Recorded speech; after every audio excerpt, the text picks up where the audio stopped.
what's going on, you guys? Nick here with Nick Strength and Power. I've got a couple of interesting stories for you guys today. The first story that I've got for you guys today, before we dive back into the Jeff Nippard and Mike Van Wyck situation, because there's new footage that has emerged, let's do some real bodybuilding stories and then get into that.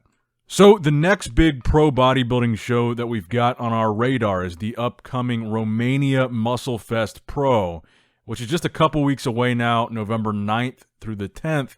And two pretty big-name athletes, both Brazilian superstars, Rafael Brandao and Horse MD, are both confirmed in this lineup. So probably about a week from now, we're going to get the full competitor list. But obviously, I think this is pretty big news considering the fact that Rafael is coming off of a top 8 Olympia finish, his best Olympia appearance ever.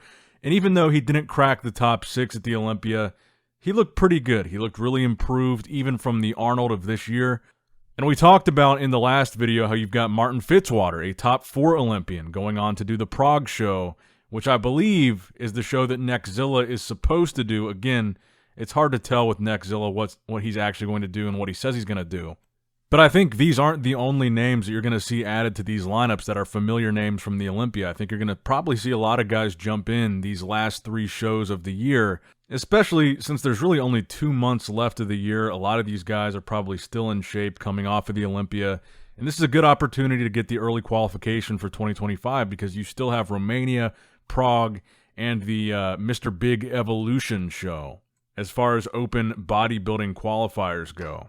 And all 3 of those shows will be over in time for Christmas and New Year's and all that stuff. So it'd be a good last-minute opportunity for people trying to qualify early for 2025. So I think Rafael and Martin in these back-to-back shows are really exciting, really big names. But I think there will be more that we can look forward to in these last couple months of the year. Now, one guy that it looks like we're not going to see compete before the end of the year, but does look crazy big, is one Vitaly Ugonikov, a.k.a. GoodVito. We haven't seen him since the Detroit Pro on a bodybuilding stage, where he lost to Martin Fitzwater, who we just mentioned. Now, we got a couple recent updates from Vito. One of them was today. One of them was yesterday. The one that was today was a front double bicep in the mirror, where according to sources, he's weighing 130 kilos in this picture, which is about 286 pounds. So pretty big guy, and also he's not very tall.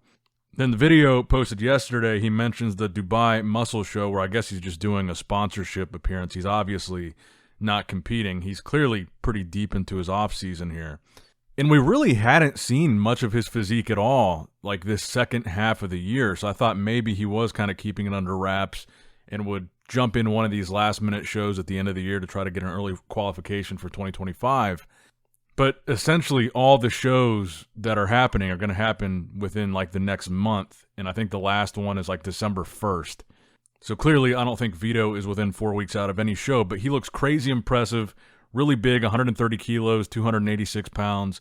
And I think now when you look at how well Martin Fitzwater did right off the bat, his first Olympia ever, top 4 placing, you look back at that Detroit Pro and it was close between Martin and Vito. So I think you can make a pretty strong argument for if Vito continues to come looking like he looked in Detroit, looking even better than that, and he's bringing size, he brought really good conditioning. I think people even argued back then that he was sharper than Martin at the Detroit Pro. So with Martin doing as well as he did, and if I remember correctly, I think I even said that was one of the more exciting top 2s that we had all year at that Detroit show, because it was close and it was a battle. And I think now seeing how well Martin has done, you can make an argument for GoodVito when he does win a show, if he does go to the Olympia and actually compete. If Martin's a top 4 guy, I think you could make a strong argument that GoodVito would be a top 10 Olympian. But I don't know, it's kind of weird. I mean, Martin beat him in Detroit and then you really didn't see much of him for pretty much the rest of the year. But the guy has a hell of a physique. And I'm already thinking about how different potentially next year's Olympia top 10 could be again. I mean, Michael Krizo wasn't there this year. Neckzilla, GoodVito, even Carlos Thomas Jr. I mean, those are 4 guys that I think are really incredible bodybuilders, that I think if they competed at the Olympia, they have a shot at the top 10 if they're in shape. So I'm already thinking about that 2025 Mr. Olympia and thinking, man, we could have another big shakeup again.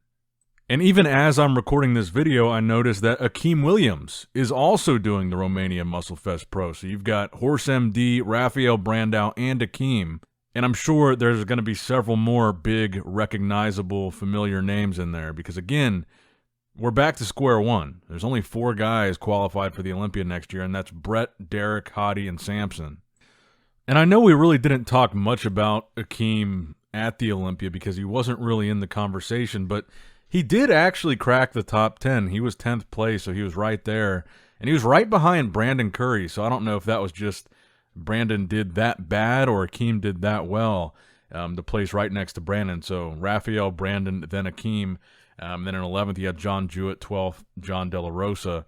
So Akim did crack the top 10, so that is something there. So being only 2 placings away from Rafael, you could see a pretty competitive top 2, top 3 here in Romania.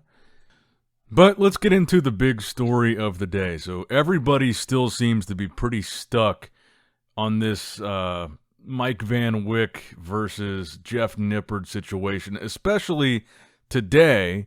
The long talked about CCTV footage from the gym Pure Muscle Fitness in Canada has finally come out, and John Bravo was the one that got it released. So shout out to John, but this footage kind of reignited the conversation about Jeff versus Mike because it slightly contradicts what Jeff and his version of events were on his Instagram post. So the main contradiction as you watch this is the moment right before the slap or the choke slam, whatever you want to call it. In Jeff's version of events on his Instagram post, he says that Mike approached him in the moments before the chokeslam. In this CCTV video, it shows that Jeff actually walked up to Mike in the moments right before the chokeslam. And that's a moment that we don't have the HD footage of, which I thought was a good point that John Bravo made when he was talking in his recap. He said, look, Jeff's cameraman looks like he's filming that entire time that Jeff walks up to Mike, that whole interaction. So why did we only get a 6-second clip? And why does this part of the story not line up with what Jeff was saying on his Instagram? So that is true. That contradicts it. Jeff did say that right before the chokeslam, Mike approached him. However, every single other thing in Jeff's account of what happened is right there on the gym security camera footage. So do I think that this contradicts Jeff? Yes, absolutely. I mean, it's right there. But do I think this changes the narrative at all? I don't. And the reason I say that is because you can still clearly see in this video the beginning of the entire interaction between Mike and Jeff is exactly what Jeff said it was. It was Mike approaching Jeff and clearly acting like he had an issue with Jeff. So Jeff walking up to Mike in the moments before the chokeslam, to me, doesn't change anything. I mean, the captions on this video, John Bravo said he didn't put these captions on. They're a little bit biased because when it shows Jeff walking up to Mike, it says something like Jeff is going to instigate or whatever. We don't know what he said. There's no audio on this clip. So whoever put these captions on the clip was clearly trying to edit it as much in favor of Mike as possible. But I don't think Jeff approaching Mike right before the chokeslam, even with a camera, changes the context really much at all. You can clearly see at the beginning of the clip, Jeff is working out, minding his own business, and Mike comes up and says something to him. Mike starts the interaction. So when Jeff approaches Mike, I'm sure he was going up to say, yo, what's the issue? What's wrong? And most likely, like a mature adult, is going up to Mike to try to talk things out and resolve whatever Mike's problem is. Do you guys really think that Jeff walking up to Mike meant that Jeff was going over there for a fight? Jeff was going over there to cuss him out? Jeff was going over there to provoke him further? Or do you think Jeff was probably walking over there with a smile on his face, like you can see in the clip, to just talk to him? Because Mike started the interaction with Jeff, Jeff finished his workout and was probably thinking, okay, what's this guy's deal? I'm going to go ask him what's wrong. So I don't think we need to completely relitigate this whole situation, because even before we got Jeff's Instagram statement yesterday, even seeing just that brief 6-second clip with no context and no version of the story from Jeff, the internet reaction was still the same, even without knowing who walked up to who first. And even in that 6-second clip, before we had context from Jeff, it looked like Jeff was walking up to Mike anyway in the initial clip. I mean, even in that 6 seconds, you can see Jeff is walking towards Mike first.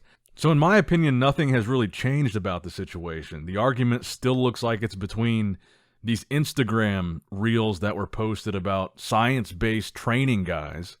So the reason appears to be the same. Some nonsense Instagram dispute where nothing personal was said, nothing rude was said. It seemed pretty calm and polite. And I think nothing has changed in the sense that there was still no reason for Mike Van Wyck to chokeslam Jeff Nippard, even if Jeff approached him. And then on top of that, everything else Jeff Nippard said was verified in this clip. He said on his Instagram post, Mike approached him first and said, "Yo, you can see that in the video." He said Mike didn't choke him once, but he choked him twice and pushed his cameraman. And then you continue to see that in the video. And I think it would probably be helpful if there were audio on this CCTV clip, because there is one moment where Mike walks back in that direction, but it's clearly just him getting a piece of equipment off of like the rack that's near Jeff. And you can't tell, but it doesn't look like he says anything or looks at Jeff. But we don't know that he didn't say something because we can't hear what they're saying. And again, when Jeff walks up to Mike, we don't know what he's saying, but we can see he's smiling.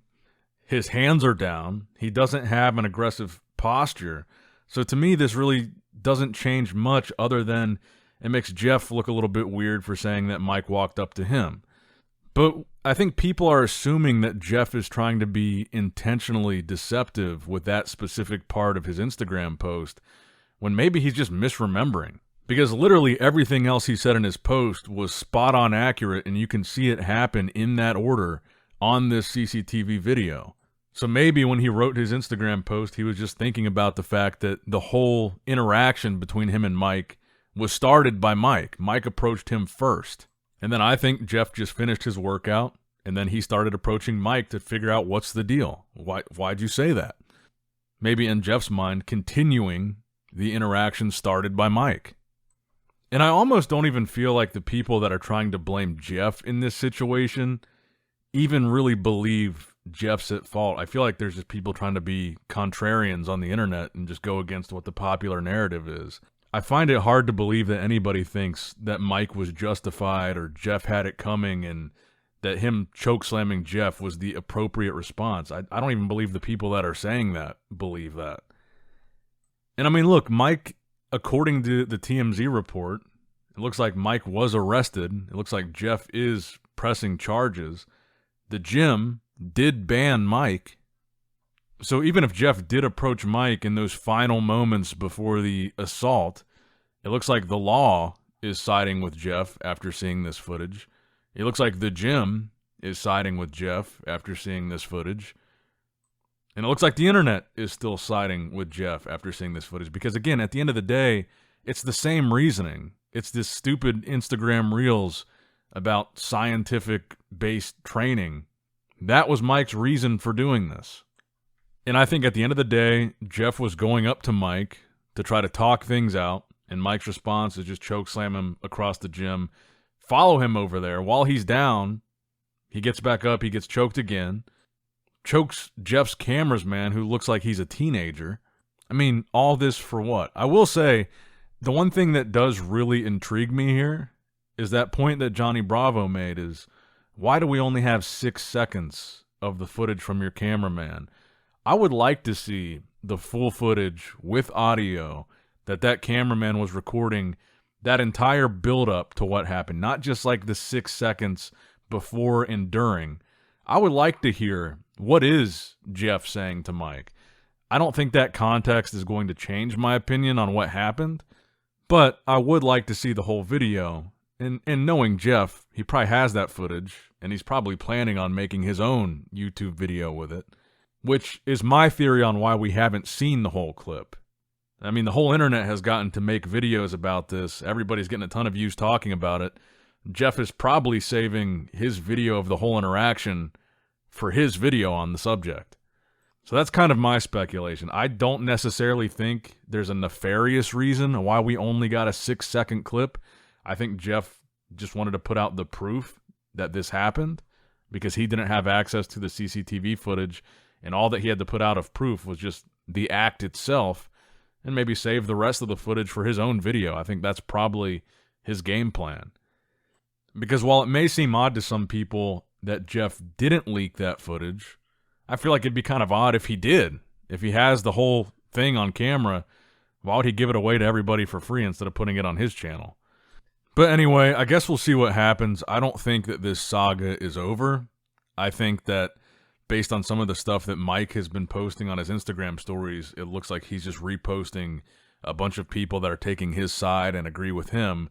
So it's kind of not looking like we're going to see a public apology from Mike to Jeff.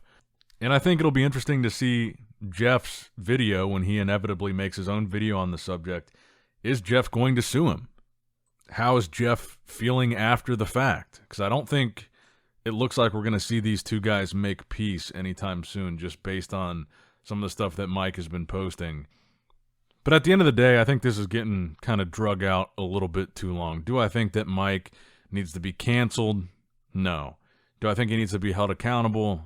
Yes. Do I think his friends need to hold him accountable? Yes. Do I think his friends need to cut him off? Absolutely not. I would like to see him swallow his pride and swallow his ego and just issue a public apology, even though it doesn't look like he's going to do that, but just something to say, you know, I was wrong and I learned from this. But maybe this is just something that gets worked out in the courts, and maybe we never hear Mike apologize or his perspective on the incident. But we'll see what happens. Let me know what you guys thought in the comment section below about this new CCTV footage. Does this at all change your perspective on the Jeff versus Mike situation, or does your perspective remain the same?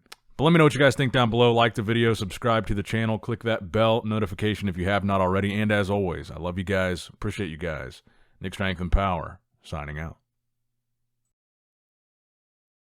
Alright guys, don't forget to click that like button and subscribe to this channel if you enjoy the content. Also check out my Instagram at NickStrengthPower. My Facebook page, which is simply Nick Strength and Power. My secondary YouTube channel, Nick Strength and Vlogs, for vlogs and bonus content that you will not see on this channel. And consider subscribing to my third YouTube channel, Nick Strength and Pokemon, which is all things Pokemon and trading card games, completely unrelated to this channel. So if you're into that, give that one a look. And all links to merchandise and social media will be in the description box below. If you guys want a Nick Strength and Power t-shirt, that will be in the Shopify link below. Have a great day.